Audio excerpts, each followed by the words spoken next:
It was the kind of heat that stuck to your skin, the kind that made sweat bead on your neck before you even stepped out of the car. I was already irritated from the hours of silence between us. My mom sat in the passenger seat tapping her fake nails against her phone, while my dad muttered under his breath, "Probably about me." I wasn't sure why I agreed to go on this road trip. Maybe I forgot what it felt like to be the family ghost present, but never truly seen. We pulled into a rundown gas station somewhere between Amarillo and nowhere. I stepped out, stretching my stiff back, grateful to breathe anything that wasn't my mother's perfume or my dad's bitterness. My sister Layla jumped out of their SUV behind us, her hair glossy, her fake tan glowing. And right behind her came Charlie, her French bulldog, dressed in some designer dog vest like he was going to brunch instead of peeing on a tire. Please subscribe to our channel and tell us in comments from where are you watching this video. As I leaned against the pump, wiping sweat from my forehead, Layla strutted over with that stupid, high-pitched voice she used for Charlie. "Charlie's upset, Hazel," she cooed, cradling him like a newborn. "You bumped his carrier when you threw your bag in the car. You scared him." I blinked. "Are you serious?" My mom looked up from her phone. "Hazel, just apologize. He's sensitive." "He's a dog," I said dryly. "He'll be okay." Layla gasped like I'd slapped her, not her dog. Charlie made a snorting noise. "That's exactly why no one likes you," she hissed. My dad stepped out of the driver's seat, slamming the door harder than necessary. "Hazel, you're always starting problems." I began, but Mom was already walking toward me. "Say sorry," she said, narrowing her eyes. "Apologize to the dog." I laughed. I couldn't help it. "You want me to apologize to a chihuahua in a bow tie?" He's a French bulldog and he has anxiety," Layla snapped. My mom's hand moved so fast I didn't even register the slap until my cheek lit up and the taste of copper flooded my mouth. Gas station silence. A man paused mid-pump 2 lanes over. Someone inside the mini-mart dropped a soda. My face burned, not just from the slap, but from the humiliation, the sting of being nothing to the woman who birthed me. My dad walked over, towering above me like a shadow. "We should have left you at birth," he said, his voice flat. "Would have saved us all this drama." For a moment, I forgot how to breathe. I turned slowly and saw the station's grimy bathroom door behind me, the reflection of myself in the broken mirror panel. 25 years old, bruised inside and now out, standing at a gas pump with slap-marked skin and tearless eyes. I didn't speak, didn't scream, didn't cry. I just walked past my dad, past the woman who used to sing lullabies, past my sister who was now cradling her trembling dog like a war hero. I opened the back of the car, pulled out my small duffel bag, zipped it, and walked into the mini-mart.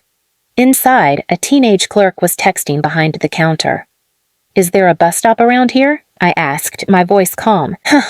He looked up startled. Yeah, 2 miles down the road. Greyhound comes every evening." I nodded. "Thanks." I took a bottle of water from the fridge, dropped some cash on the counter, and walked outside. Nobody said a word. Layla was feeding Charlie a dog treat. My mom was reapplying her lipstick in the car mirror. My dad had lit a cigarette. I kept walking. 2 miles in 100-degree heat, dragging a cheap duffel, limping slightly because of how hard my foot had been shoved when Mom slapped me sideways into the bumper. 2 miles was nothing. I'd walked through worse in that house. I made it to the Greyhound stop just as the sun started bleeding into the horizon, and as I sat on the bench, wind whipping through the grass, I finally whispered, "Thank you." Because now they'd made it easy. Now I had nothing left to lose. And they had no idea what I was about to do next. The bus ride was rough, the air conditioning barely worked, and the woman beside me kept muttering about a son who'd never called. But I didn't care. I stared out the window, letting the dried slap on my cheek throb with every jolt of the tires. Not because it hurt, but because I wanted to remember it. Burn it into memory, not the pain, the moment they made it final. I got off in Lubbock and checked into a budget motel with peeling wallpaper and a bed that creaked like it had secrets. I didn't sleep. I opened my laptop and pulled up the one file I'd never touched before, a folder labeled Layla's Life. because while they were busy calling me worthless, I was listening, watching, collecting. The family dog got more affection than I did, but I still noticed how Layla lied about where her designer purses came from. I noticed how Dad listed my social security number under one of his investment accounts when I was 17. I noticed how Mom used her church group as cover for something much darker. I never confronted them, never even brought it up, because a ghost can't accuse the living. But now I was no longer haunting them quietly. Now I was building fire. The next day I made a few calls, one to a paralegal I'd met during my temp job last year, another to a reporter I'd worked for during an internship, a woman who hunted hypocrisy like it was sport. The third call I made was to someone I never thought I'd speak to again, my old piano teacher, Miss Alara.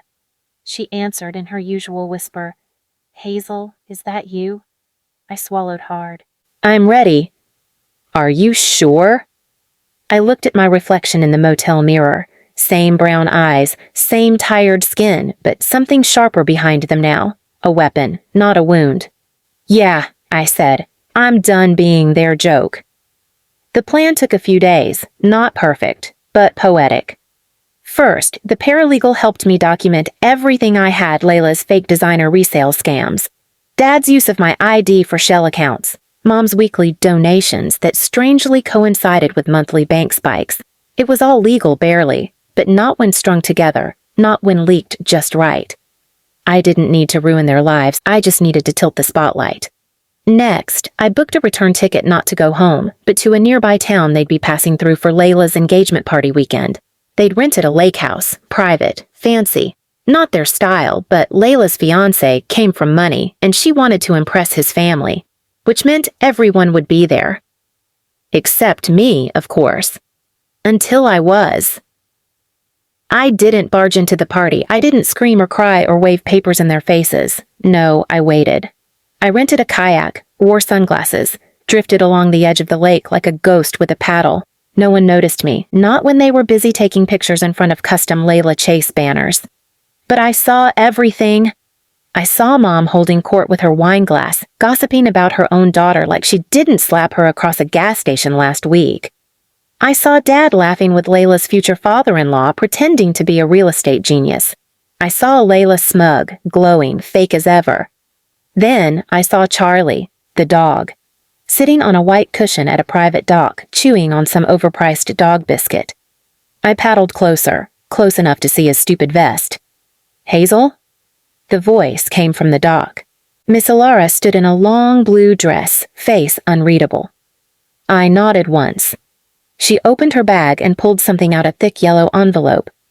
I climbed off the kayak and onto the dock, still barefoot, took the envelope, opened it. Inside, notarized copies of everything, every lie, every fake document, every photo, every transfer.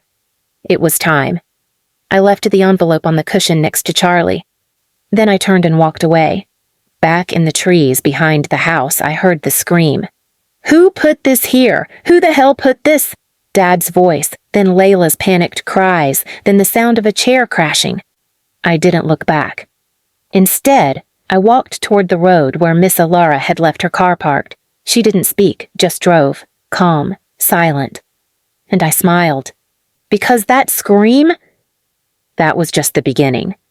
They thought I was the family disgrace. They forgot disgrace remembers everything. They tried to spin it, of course. Within hours of that envelope exploding their little lakeside fairy tale, Layla was scrubbing her social media of anything with her fiancé. My dad was calling every number he had, trying to convince people it was just a misunderstanding. And my mom?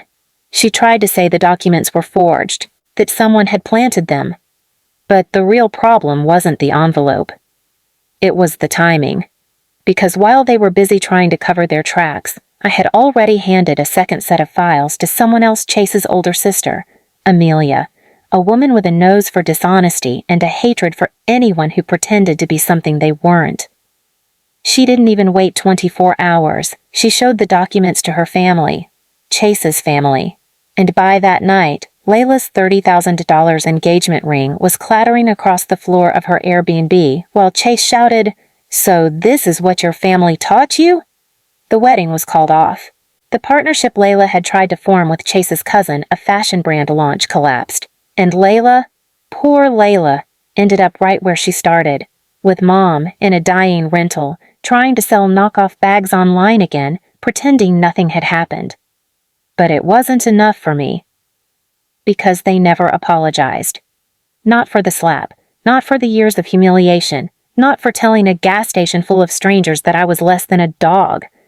So I did something different. I invited them to lunch. Not Layla, just Mom and Dad. At a small diner downtown, nothing fancy. I picked a table near the window, wearing a plain sweater, no makeup. I looked like Hazel the doormat again. That was the trick. They arrived late, of course. Mom ordered a mimosa. Dad didn't even say hi, just asked, "Why'd you call us here?" I smiled. Just wanted to clear the air. "Oh, now you want peace?" Mom scoffed. "After ruining your sister's future?" Ruining? I raised an eyebrow. Didn't realize truth could ruin things. She hissed something under her breath. Dad looked like he wanted to be anywhere else. "I actually wanted to give you something," I said. I pulled out a small velvet box, set it on the table. Dad frowned. "What's that?" "Something you left behind." Mom opened it and went pale. Inside was a dog tag. From when I was 5, they'd gotten it engraved for the dog, Charlie. It read, "If found, return to family. Real ones." I remembered crying when I read it as a child because I thought it meant I wasn't one. Now I watched them squirm. "You know," I said calmly, "it's funny. I always wanted to be found. I kept hoping you'd come around, love me the way you loved Layla, even the way you loved that damn dog." Neither of them spoke. "But here's the thing." I leaned forward. "I don't want to be found anymore." I pushed another envelope across the table, thicker, stamped legal. "What is this?" Dad asked, voice tight. "Termination of parental rights. It's symbolic. Doesn't mean much legally at my age, but it's a formal declaration. You're no longer listed as my next of kin for anything. No power of attorney. No contact access. Not even for medical emergencies." Mom gasped. "You can't." "Oh, I can." I smiled. "And I already did. You see, I don't exist to you anymore. Not even on paper." Dad stood. "You're insane." "No, I'm free." I stood too, calmly placing cash on the table to cover their untouched drinks. Then I walked out again, just like at the gas station. Only this time, they didn't follow. They didn't yell. They just sat there. Because now, they were the ones left behind. In the months that followed, I started fresh. Moved states, took a job at a music nonprofit where I taught piano to low-income kids who reminded me of me. Not because they were broken, but because they were brilliant and ignored. One of the little girls, Leah, had fingers too small to reach certain chords. She got frustrated one day and said, "My fingers are useless." I kneeled beside her and said, "No, sweetheart. Your fingers are a gift. You just haven't found the right song yet." And when she smiled, I thought of that piano.